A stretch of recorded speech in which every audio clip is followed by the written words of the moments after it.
introduced this simulation software, the team resisted, of course. It's natural because they have to, it's extra work for them. They have to add like additional layer of data entry. So one of the team members actually even said that why are we feeding data into a system to find out something that we already know? And then we had like a successful trial run, and they were able to identify a potential shrinkage defect early on, which saved us a lot of time, effort, and energy. So that's when the acceptance kicked in. Their mood towards this completely changed.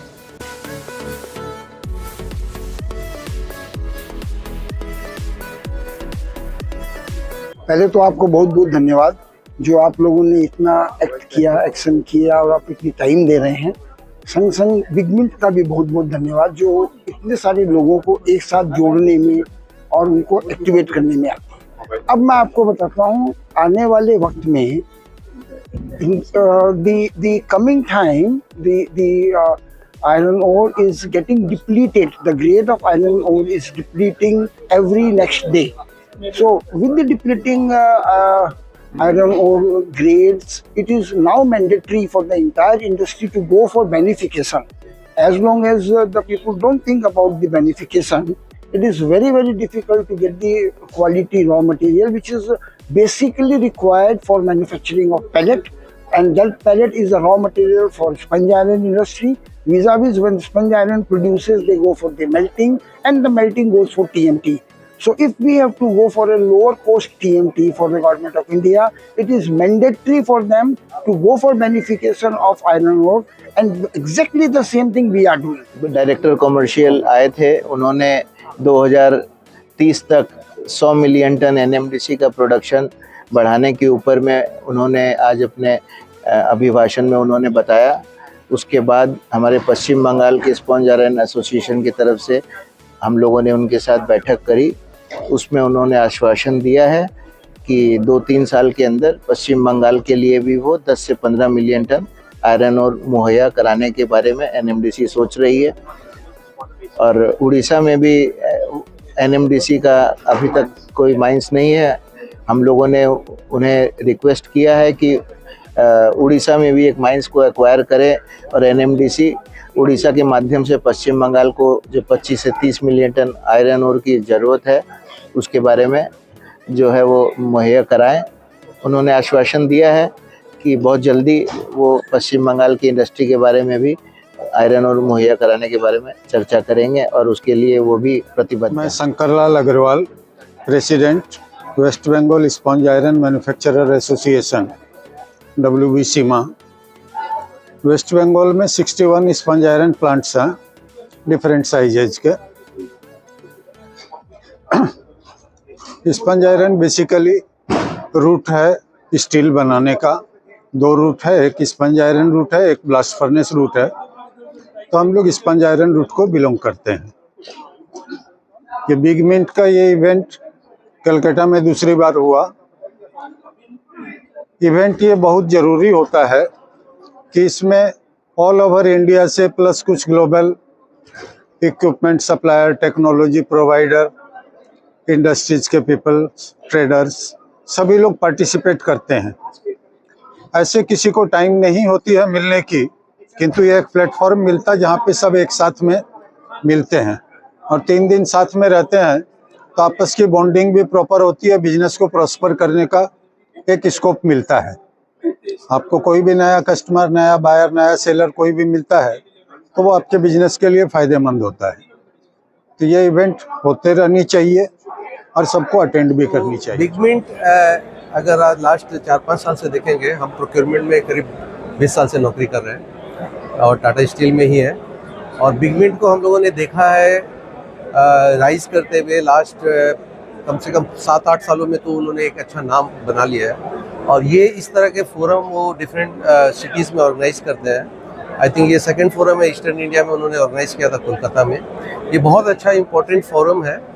और जैसा मैंने कि अपने discussion में भी बताया कि इस फोरम में स्टील से रिलेटेड सारा चीज़ डिस्कस हो जाता है। चाहे वो आप जो भी प्रॉब्लम हम लोग फेस करते हैं इंडस्ट्री के अंदर, तो स्टील में स्पेशली हम लोग थोड़ा सा बॉर्डर प्रोटेक्शन चाहते हैं।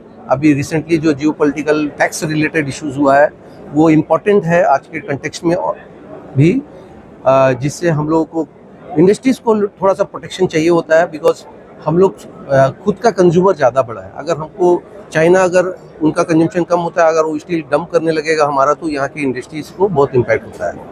तो ये अभी गवर्नमेंट ने काफ़ी सपोर्ट किया है रिसेंटली, तो वो सपोर्ट कंटिन्यू रहना चाहिए। पहला बात तो इस स्केल पे एक इवेंट होना फॉर जस्ट दिस इंडस्ट्री, जहाँ पर जो इतनी लार्ज इंडस्ट्री है specially focused on steel, iron and metal scrap, ये बिगमेंट की तरफ से एक अमेजिंग इनिशिएटिव है। और यहाँ पर सभी प्रकार के लोग, right from government, private, producer, consumer, raw material, technology provider, सब एक जगह इकट्ठा हुए हैं।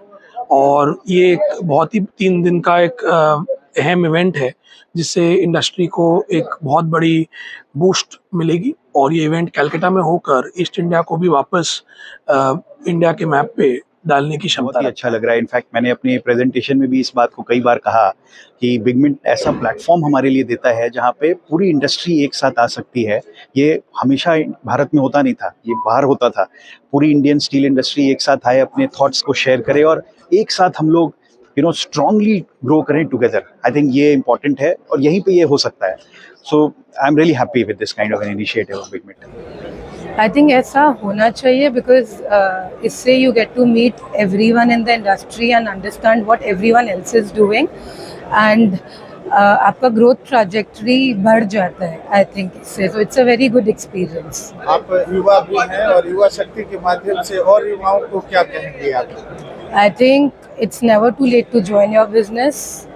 प्लीज़ ज्वाइन करें और काम आगे बढ़ाएं। मैं पहली बार इसमें पार्टिसिपेट मैंने किया है एंड इट्स क्वाइट काफ़ी एक्सटेंसिव है, स्कोप बहुत वाइड है, बहुत सारे लोग ऑल ओवर द कंट्री से आए हैं।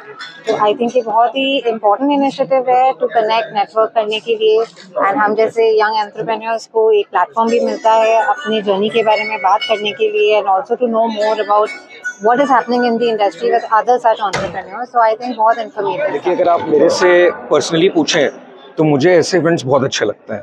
मुझे लगता है ये इवेंट्स में लोगों को मौका मिलता है एक दूसरे से कनेक्ट करने के लिए, नए लोगों से मिलने के लिए, और नई आइडियाज़, नई प्रेरणा हम इस इवेंट्स में पाते हैं। आप रोज़मर्रे के लाइफ में अपने अपने काम में सब बिजी रहते हैं, तो ज़रूरी नहीं है कि सारे लोग मिल पाएँ। तो ये टाइप की जो योजना होती है या ये सारे जो मीटिंग्स होती हैं, ये बहुत अच्छी प्लेटफॉर्म है लोगों के लिए। एंड मैं हर साल इन सारे इवेंट्स में पार्टिसिपेट करता हूँ, एंड यंग लोगों को मैं स्पेशली रेकमेंड करता हूँ कि वो इस इवेंट को पार्टिसिपेट करें, एंड जितने नए लोगों से मिल पाए मिले, क्योंकि इससे हमारे नॉलेज बहुत बढ़ती है। So basically in the past 2 days, and first of all, this is not my first time being in India, so this is my third time in India. Then participate for this kind of fair, the events. So I feel that everything's meet my expectations. So the event went well in the past 2 days, and we also have a chance to converse with different experts from the fair, many industries. So I will say good in the past 2 days. Hopefully for tomorrow, the last day, we are doing well as well. Thank you.